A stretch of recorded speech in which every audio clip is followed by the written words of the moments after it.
I didn't realize the mill had to go in before you had the wood to build this schoolhouse. Yes, it was in 1911. It was called the Bodines, B-O-D-I-N.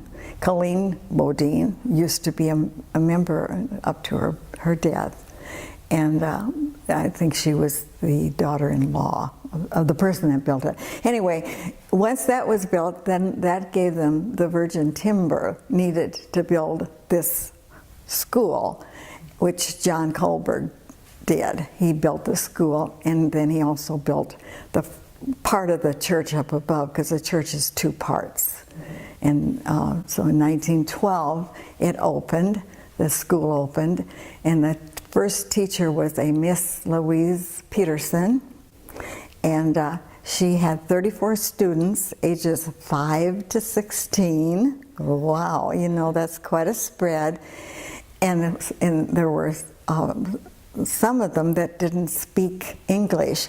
I don't know whether she spoke Swedish or not, but they did not speak, several of them. That's my understanding.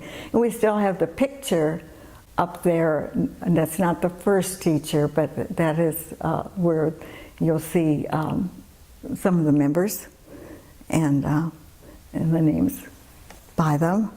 And I love that history of this little schoolhouse. I fell in love with it. And when I first saw it. Okay, Esther Moberg was a Forsgren. It's F-O-R-S-G-R-E-N. And she was born right up at the corner of 249th Avenue and 219th Street. I understand they had a fire. There was a fire where 3 houses burnt down, and the Forsgrens was one of them. And whether that is but it was still would have been built a long time ago anyway when that happened. But Esther had a sister, Elsie Armstrong, that lived in that little house there in the corner on the north side of the road. And when I first met Esther, it was at the little Venersborg church. And here comes this lady, around 80 by that time already,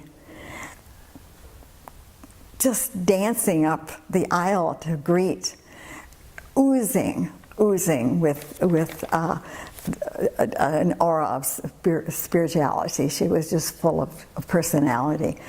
And she invited me here, and also to the Christian women's group that met in Woodland. And I was awed at the little building.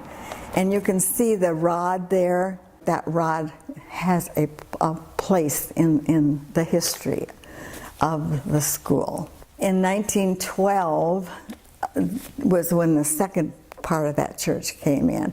And we've always been close connected. I know when I was president, I always had the pastor say the opening prayer for our potlucks all the time. And we've done a lot of things. Tom Moberg is very much a part of this whole history. And as we well know, he's a lot more, knows a lot more, because he was raised in it. And I didn't come out here. We bought the property on February the 14th. I told my husband, I said, what a wonderful Valentine you gave me, 1978. But I didn't move out here until I retired in July of 1991. So this would have been in 91 or the beginning of 92 when I met Esther. I'm trying to think when. I'd have to look in my notes to know exactly when all that took place. Anyway, Esther always wanted, I'll tell you the part of the rod, she always wanted me to be part of a play, and we talked about it all the time, making a play, and that's why the rod with the curtains, and then the players would be behind there, and then the people would seat here, but we never did, and it would have been fun, but always something else going on.